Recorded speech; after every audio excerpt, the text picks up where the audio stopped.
Okay, I accidentally started this. Caught myself off guard. I was trying to sit and think of what the next subject to talk about would be. My policies and my thought process on, and I accidentally turned the video camera on. So what the heck? Let's do something. Let's go into welfare. Uh, President Trump has recently uh, put out that he's going to reinstitute the working for welfare. Um, I support that 150%. I support it more if that's possible. Um, Welfare was not designed to be a career. It wasn't originally put out there to be for people to live their lives on. And you currently have kids that are third generation welfare recipients being raised on welfare. Their grandparents raised their parents on welfare. They're being raised on welfare. Some of them are old enough and they're starting to raise their kids on welfare.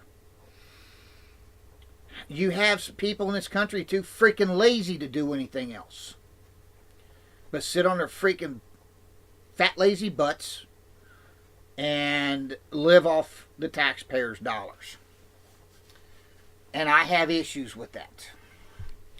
Those issues are not recent. Okay? Most everything that I talk about in these videos, a lot of the reasons why I have the opinions that I do is through life's experiences. It's not from reading, it's not from hearing other people talk about it. A lot of my views have been developed over my adult life and experiences. My opinion of welfare comes from 40 years ago, almost 40 years ago. I was raised, my stepfather, my daddy. And I'm not going to say much about him because then I won't be able to talk. Him and mom are both at home with the Lord. And I'm not going to get any further because I'll have to stop the video and start all over. My dad was in a wheelchair. He had a car accident in 1960 to put him in a wheelchair. When him and mom got married in 70, he took on my sister and I as his children. He worked a 40-hour week to raise my sister and I. He never asked for a handout. He wouldn't take a handout if you tried. He felt that everything that you had, it was worth more if you earned it. Now, growing up, we didn't have what we wanted all the time. We got quite a bit of what we wanted. But it wasn't everything, and it wasn't nowhere near close to everything. But we never went without a need. We always had new clothes for school every year. Always had good food on the table. Always had a good roof over our heads. And I learned the value of hard work. Because believe me, with Dad in a wheelchair, I did most of the physical work. But I grew up restoring tractors because my daddy, he worked road construction. So in the wintertime, he was laid off. And he could not stand to sit around the house and not do anything. So when he got laid off, we'd have a tractor or a hay baler. We had something in the garage to work on so that he wasn't sitting around being lazy. In the summertime, Dad made hand controls. The first tractor we did, I was 8 years old. We tore it apart, painted it piece by piece, put everything back together, run better than brand new when we got done. That's the way Dad was. It had to be as good or better than the day it came off the factory assembly line, or it wasn't right. And then we used it for a year or two, and he traded it off on another one. It's like, Dad, we got a brand new tractor here. Why are you getting rid of it? But in the summertime, Dad would be up on that. He'd come up with an idea to make hand controls for a tractor so he could drive the tractor. And in the summertime, spring, he'd be out in the field with the plow and disc. And he'd plow and disc the field so we could plant tobacco. Come summer, he'd be out there with the mowing machine cutting the hay, baling it. He'd be on the tractor pulling the trailers.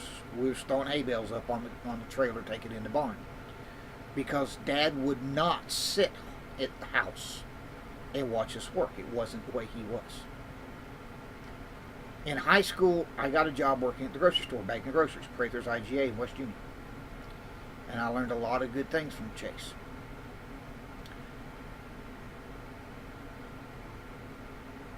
And it never failed on the first of every month to see these people come walking in up to the cash register, 2-3 grocery baskets full of food, and pull out the freaking food stamps. And we go out, I'd take the groceries out and put them in a car.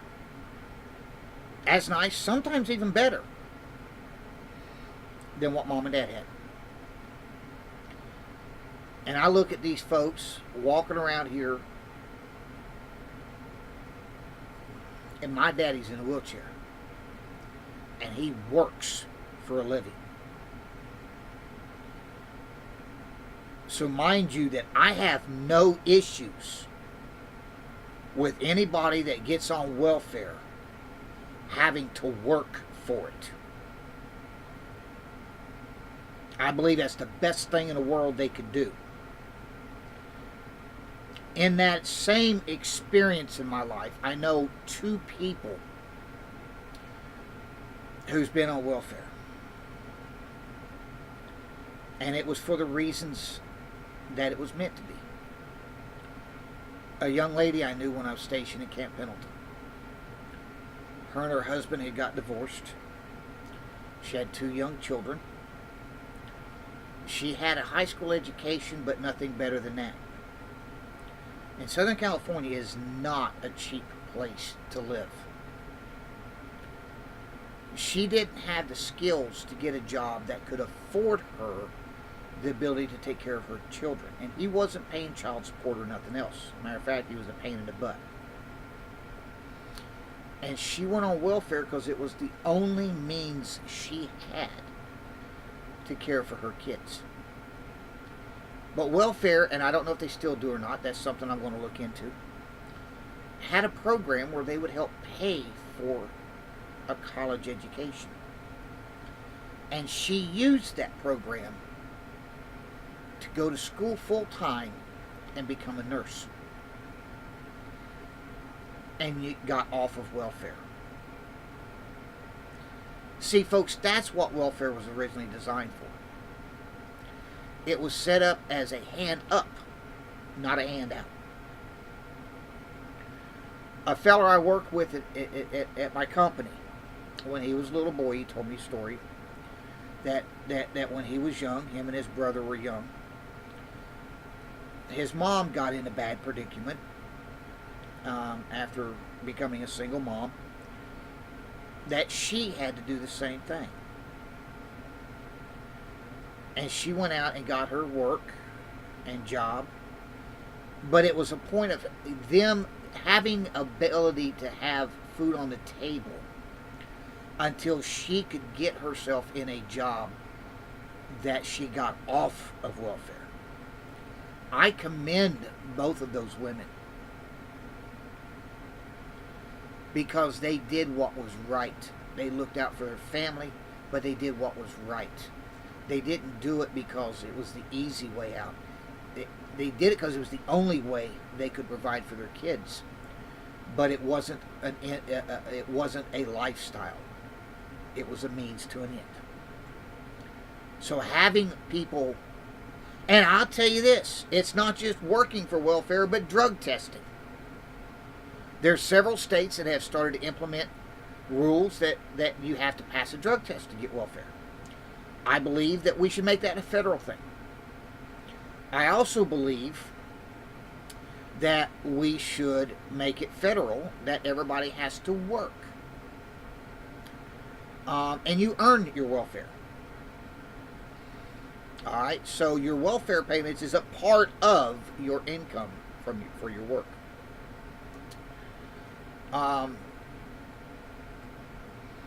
I also believe that welfare should have a time limit.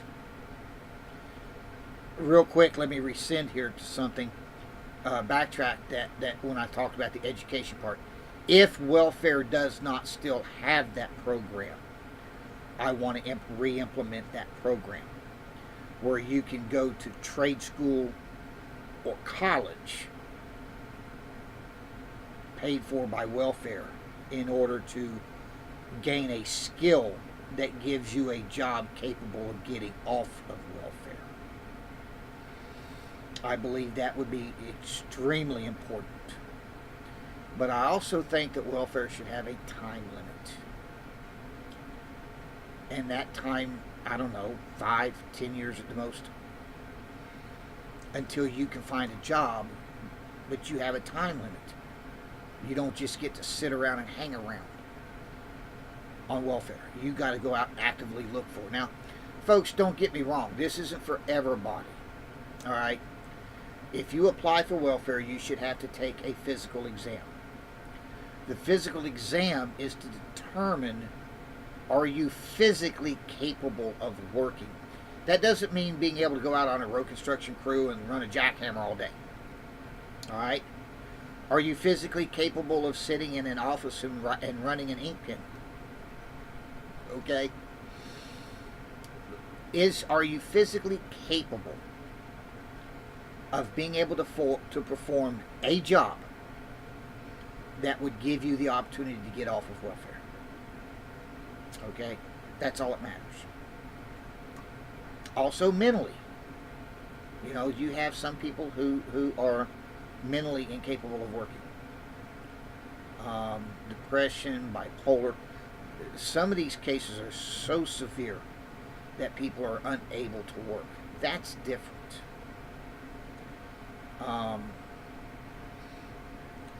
But I agree that that's what needs to be done. I agree 100% with President Trump on that. One of the only thing that I can think of that Bill Clinton did good as president was he implemented the Work for Welfare program, and President Obama reversed it.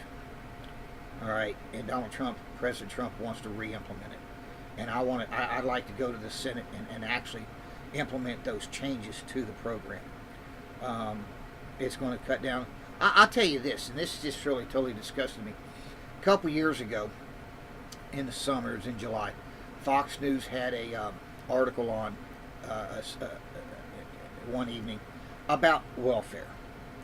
And one of the persons they showcased on this was this young man. He was in his 20s, out in Southern California, who lived on welfare.